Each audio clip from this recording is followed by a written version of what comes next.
Hola amigos, bienvenidos a esta clase de fisiología. Mi nombre es Aaron Cedeño y soy estudiante de medicina de tercer semestre. Hoy hablaremos acerca de los constituyentes de los líquidos extracelular e intracelular.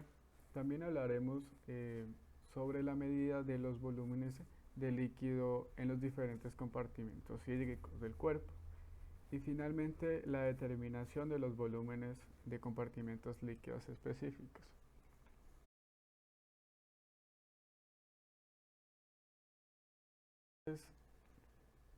Bien, constituyentes de líquido extracelular y líquido intracelular. Existen diversos constituyentes o componentes que son diferentes en uno u otro compartimento. Básicamente, esta es una gráfica que comprende el líquido extracelular y el líquido intracelular. Y a un lado de la gráfica se observa la cantidad en equivalentes por litro que vamos a ver, ya sea en cationes, que son iones de carga positiva, o en aniones, que son iones de carga negativa. El ion de carga positiva más importante en el líquido extracelular es el ion sodio, el cual tiene un promedio de rango de normalidad entre 135 a 145 miliequivalentes por litro, mientras que es poco concentrado a nivel intracelular. Ahora, el cation más importante en el líquido intracelular es el potasio. Veamos cómo, cómo es casi el mismo nivel de concentración, pero al nivel intracelular. Y es muy poco a nivel extracelular. Oscila entre 3,5 a 5.000 equivalentes por litro en el espacio extracelular. También hay una pequeña proporción en otros cationes como son el magnesio, el cual es más concentrado a nivel intracelular, y el calcio, que es poco concentrado, pero lo hace más a nivel extracelular. Prácticamente a nivel intracelular, esta cantidad es muy pequeña, podría decirse que es casi nulo. Es demasiado pequeña la concentración de calcio que hay a nivel intracelular. En cuanto a los aniones, el anión principal del líquido extracelular será el cloro, siendo muy poco concentrado a nivel intracelular, pero a mayor concentración se presenta a nivel extracelular. Y los aniones más concentrados a nivel intracelular serán los fosfatos y los aniones orgánicos. Aquí también se incluiría el lactato, por ejemplo.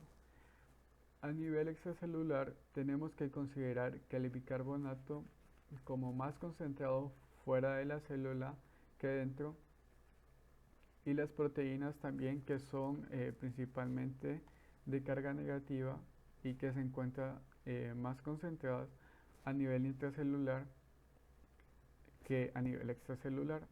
Bueno, esta sería la distribución básica de cationes en el organismo, ya sea a nivel extracelular o a nivel intracelular.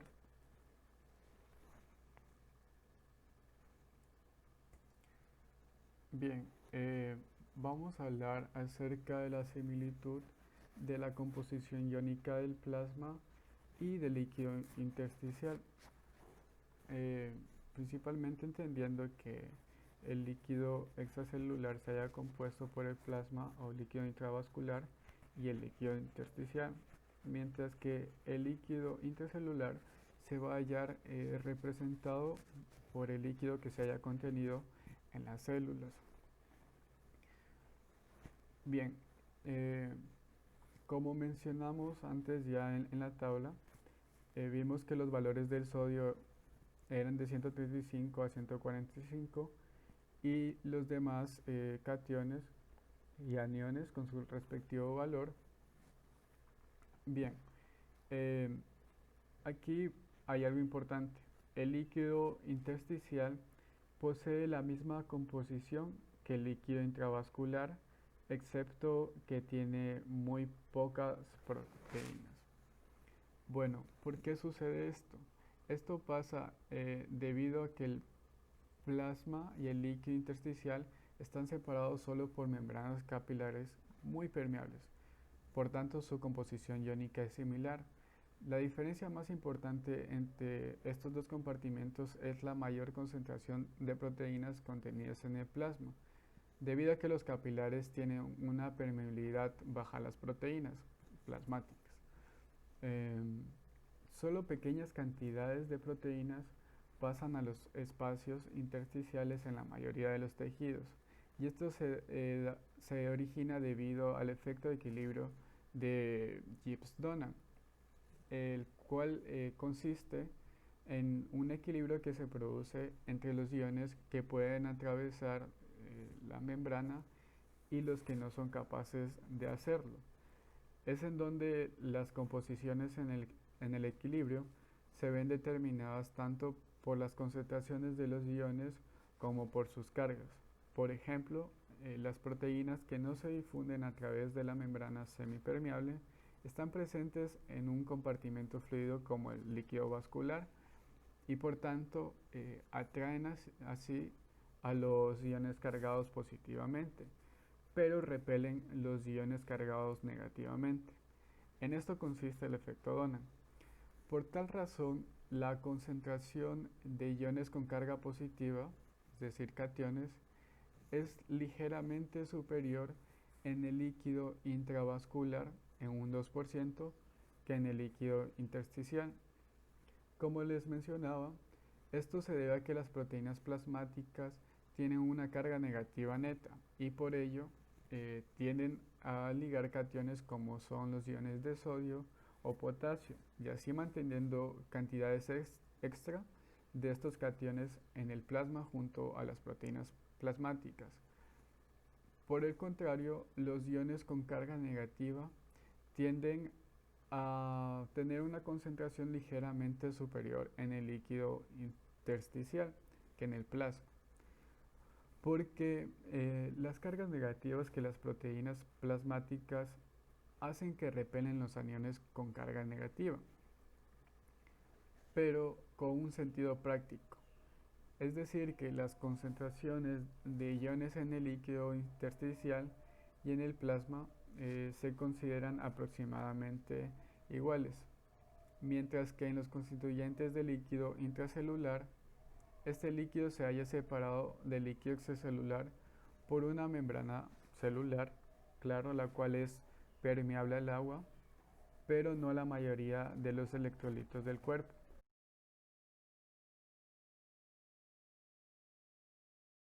Bien, al contrario que el líquido extracelular, el líquido intracelular contiene solo mínimas cantidades de iones de sodio y cloro y casi ningún ion de calcio. En cambio, este contiene grandes cantidades de iones de potasio y fosfato en cantidades más moderadas eh, de iones de magnesio y sulfato, todos los cuales están en concentraciones bajas en el líquido extracelular. Además, las células contienen grandes cantidades de proteínas, casi 4 veces más que en el plasma.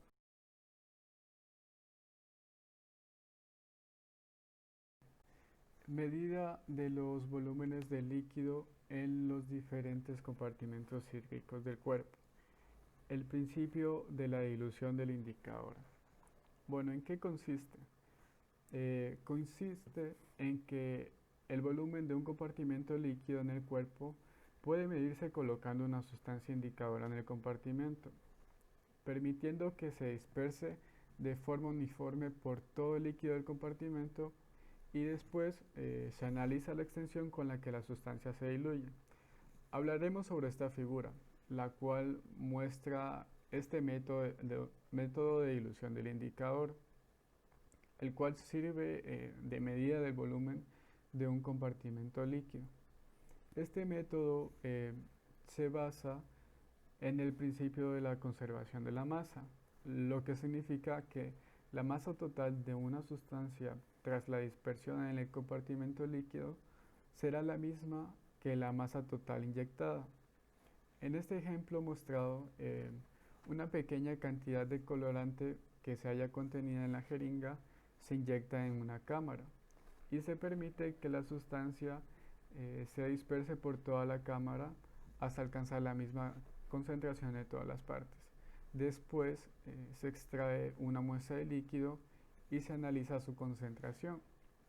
Claro, mediante sistemas fotoeléctricos o de otro tipo. Antes de extraer la sustancia, es decir, si ninguna de las sustancias fue extraída o sale del compartimento, la masa total de la sustancia en el compartimento será igual que la masa total de la sustancia inyectada. Por tanto, es necesario explicar esta fórmula. Bien, aquí podemos apreciar que el indicador de masa A es igual a su volumen por concentración. Y la ecuación que explica la conservación de la masa es esta. El indicador de masa A es igual al indicador de masa E, porque aquí se cumple que la masa contenida en la jeringa va a ser igual a la masa del compartimento B.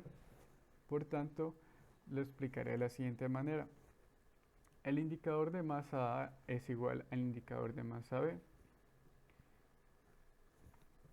Si el indicador de masa A es igual a su volumen de A por concentración de A, será lo mismo que el indicador de masa de B, es decir, que es igual a su volumen de B por la concentración de B. Y por un simple reordenamiento podemos calcular el volumen de B del compartimento B, el que se desea encontrar. Entonces va a ser igual al volumen de A por la concentración de A sobre la concentración de B. Por ejemplo, si se dispersa 1 mililitro de una solución que contiene 10 miligramos sobre mililitro de colorante en la cámara B y la concentración final en la cámara es de 0,01 miligramos por cada mililitro de líquido, el volumen que se desconoce en la cámara, claro, puede calcularse de la siguiente manera. Bueno, una vez ya resuelto este ejercicio, nos da un resultado de 1000 mililitros. Bien, este método puede usarse para medir el volumen de casi cualquier compartimento del cuerpo. Se cumplirá siempre y cuando, si el indicador se dispersa de forma uniforme por el compartimento, si el indicador se dispersa solo en el compartimento que se va a medir, y por último, si el indicador no se metabolice ni se excrete, porque si esto pasa, debe realizarse una corrección relacionada con la pérdida del indicador en el organismo.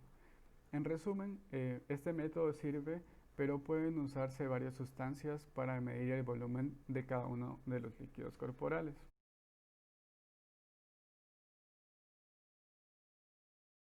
Determinación de los volúmenes de compartimentos líquidos específicos. Pues vamos a hablar de la determinación del agua corporal total, del líquido extracelular, del líquido intracelular, el volumen plasmático, el volumen sanguíneo y el líquido intersticial. Principalmente para la medida del agua corporal total, pueden usarse agua radiactiva como el tritio 3H2O o el agua pesada como el deuterio 2H2O. ¿Por qué? Sucede que estas formas de agua se mezclan con el agua corporal total a las pocas horas de haberse inyectado dentro de la sangre. Y así puede usarse el principio de la dilución para calcular el agua corporal total. Existe también otra sustancia que se ha usado para medir el agua corporal total y es la antipirina, la cual es muy liposoluble y puede atravesar con facilidad las membranas celulares y así distribuirse uniformemente a través de los compartimentos intracelular y extracelular. En cambio, para la medida del volumen del líquido extracelular se puede calcular utilizando una de diversas sustancias que se dispersan en el plasma y en el líquido intersticial, pero que no atraviesan la membrana celular. Y entre ellas se encuentran el sodio radiactivo, el cloro radiactivo, el iotalamato radiactivo y el ion tiosulfato y la inulina. Pasa que cuando cualquiera de estas sustancias se inyecta en la sangre, suele dispersarse casi completamente por todo el líquido extracelular en alrededor de 30 a 60 minutos. Pero alguna de estas sustancias, como es el sodio radiactivo, puede llegar a difundir al interior de las células en mínimas cantidades. Bueno, luego con frecuencia hablaríamos del espacio del sodio o de la inulina, en lugar de hablar de la medida real del volumen del líquido extracelular. Mientras que para el cálculo del volumen intracelular, este no puede medirse directamente, pero podemos calcularlo una vez ya se haya obtenido el agua corporal total restado del volumen extracelular representado en esta fórmula. Para la medida del volumen del plasma debe usarse una sustancia que no atraviese fácilmente las membranas capilares, sino más bien que permanezca en el sistema vascular tras su inyección. Una de las sustancias más usadas es la albúmina sérica, marcada con yodo radiactivo. Además, pueden usarse colorantes que unan ávidamente a las proteínas plasmáticas, como es el colorante azul de Evans. Bien, acerca del cálculo del líquido intersticial, este tampoco puede medirse directamente, pero sí por medio de la siguiente fórmula. El volumen del líquido intersticial es igual al volumen del líquido extracelular menos el volumen del plasma. Finalmente, para el cálculo del volumen sanguíneo, una vez obtenido el volumen del plasma, también puede calcularse el volumen de la sangre si conocemos el hematocrito. En resumen, el hematocrito es la fracción del volumen total de sangre que se haya compuesto de células.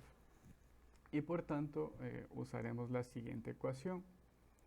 El volumen total de la sangre es igual al volumen del plasma sobre 1 menos el valor del hematocrito, sabiendo que estos valores aproximados del hematocrito, claro, en los varones es de 0,4, en las mujeres es de 0,36, en los pacientes con anemia grave puede llegar a disminuirse hasta 0,1, mientras que en pacientes con policitemia el valor puede oscilar entre 0,65. Pero veamos un ejemplo. Si el volumen del plasma es de 3 litros y el hematocrito es de 0,4, se resuelve de la siguiente manera. 3 litros que divide para 1 menos 0,4, que es el valor del hematocrito, lo cual va a dar un resultado de 5 litros. Y ese va a ser el volumen sanguíneo. Existe otra forma de medir el volumen sanguíneo, la cual es inyectando en la circulación eritrocitos marcados con material radiactivo. Después que se mezcla en la circulación, puede medirse la radiactividad de una muestra de sangre mezclada. Y así el volumen total de la sangre puede calcularse usando el principio de la dilución indicadora. También con frecuencia se usa cromo radiactivo, el cual se une firmemente a los eritrocitos.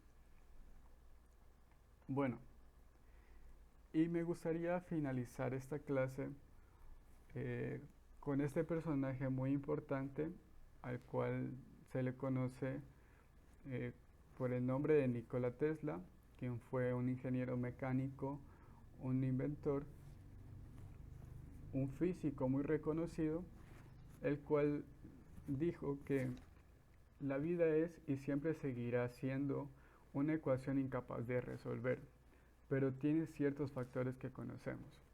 Espero que esta clase haya sido de su agrado y sirva para fortalecer su conocimiento a posibles colegas y al público que le interese. Muchas gracias.